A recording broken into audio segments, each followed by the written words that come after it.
హరీష్ రావు గారు మాట్లాడేటప్పుడు సరే వారి దృష్టికి వచ్చినటువంటి అంశాలు సభ దృష్టికి తీసుకొచ్చారు. అవి వాస్తవాలో అవాస్తవాలో ఏమిటో ఇంతవరకు ఎవరికి తెలియదు. ఒక్క నిమిషం.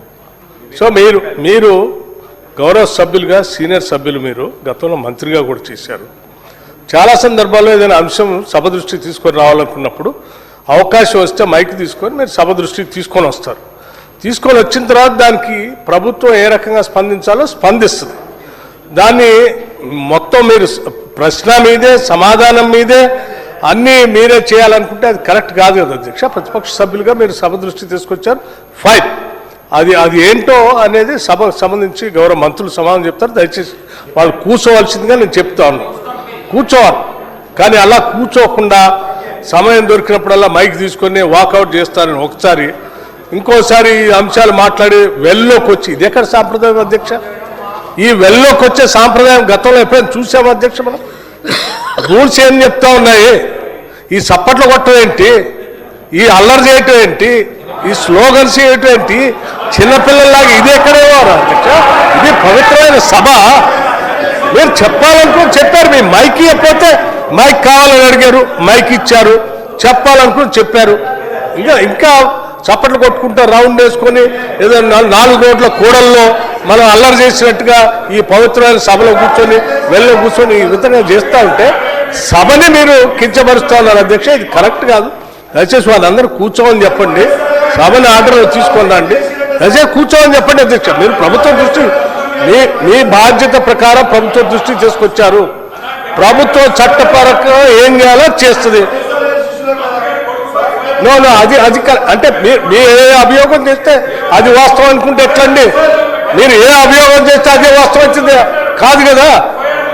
మీరు కేవలం ప్రభుత్వం మీద బురద జల్లాలనేటువంటి ఏకైక లక్ష్యం తప్ప ఏం కనపట్లేదు అధ్యక్ష.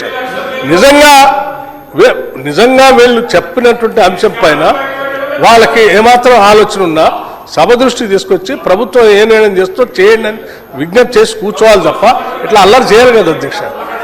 దయచేసి ఐఎమ్ రిక్వెస్టింగ్ హరీష్ రావు గారు కానీ గౌరవ సభ్యులు కానీ దయచేసి ఆ వెల్లో కూర్చున్నటువంటి వాళ్ళు ఎవరైనా ఉంటే సభ్యులు కూడా వారికి కూడా నేను విజ్ఞప్తి చేస్తున్నాను. దయచేసి please resume your seats. It is not the way of conducting the house sir.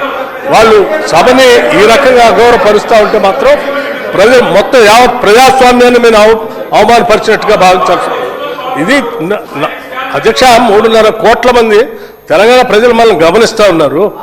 దేశమంతా కూడా గమనిస్తూ ఉంది. ఇది ఎక్కడ బాధ్యత రాహిత్యంగా సభ్యులు ఇట్లా మధ్యలో కూర్చొని అల్లరి చేస్తున్నారు అనేటువంటి పరిస్థితి వస్తుంది. ఇది పద్ధతి కాదు అధ్యక్ష. ఒకవేళ ఈ రకంగా వాళ్ళు బుల్డోజ్ చేసి సభను నడిపించాలని వాళ్ళు చెప్పినట్టే సభాపతి స్థానంలో ఉన్నటువంటి వాళ్ళు చేయాలని మీ మీద కానీ ప్రభుత్వం మీద కానీ వచ్చి తీసుకొని రావాలి మాత్రం ఇది కరెక్ట్ కాదు అధ్యక్ష. Please once again appealing, please ask them to resume their seats. దయచేసి కూర్చోండి. హరీష్ రావు గారు దయచేసి మీ సభ్యులందరూ వెళ్ళి ఉన్న వాళ్ళందరూ కూర్చోండి. మీ సీట్లలో కూర్చోండి. మీ సీట్లలో కూర్చోండి దయచేసి.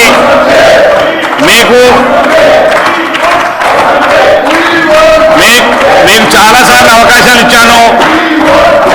హరీష్ రావు గారు కూర్చోండి. దయచేసి మీ సభ్యులందరూ కూర్చోమని చెప్పండి. మీ సీట్లలో కూర్చోండి దయచేసి. మీ సీట్లలో కూర్చోండి. మీ సీట్లో దయచేసి ఒక్క నిమిషం మీరు సపోర్ట్ ఆపండి. ఒక్క నిమిషం దయచేసి ఒక్క నిమిషం సపోర్ట్ ఆపండి సార్. స్పీకర్ దయచేసి సపోర్ట్ ఆపండి. హరీశ్రావు గారు అధ్యక్ష మీరు ఈ సభ అల్లరి చేయాలని ఒక మోటోతో వచ్చి అల్లరి చేస్తున్నట్టుగా ఉంది తప్ప ఇక్కడ ఏమి వాళ్ళకి ఆలోచన కానీ రాష్ట్ర ప్రభుత్వం పట్ల బాధ్యత కానీ ప్రజల పట్ల బాధ్యత ఏమి లీగల్ అధ్యక్ష. మీరు అడ్డగోలుగా గౌరవ మంత్రి పేరు తీసుకొని అడ్డగోలు మాట్లాడతారు. ఎట్లా మాట్లాడతారు మీరు? ఎట్లా మీరు గౌరవ మంత్రి పేరు తీసుకునేటప్పుడు కనీసం సభలో మీరు ఏమైనా పర్మిషన్ తీసుకున్నారు అధ్యక్ష?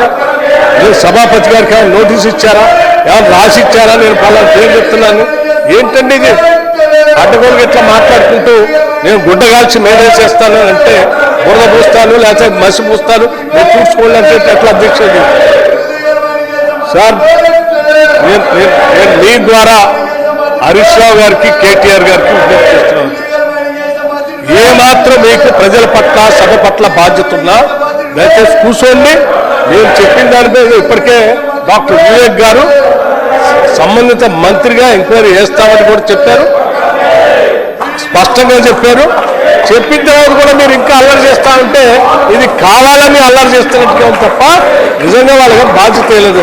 అధ్యక్ష, అసలు మైనింగ్ అక్రమాలు జరిగినవి కూడా వారి హయాంలోనే ఏ స్థాయిలో పోయారో మీ అందరూ తెలుసు. దయచేసి కూర్చోండి.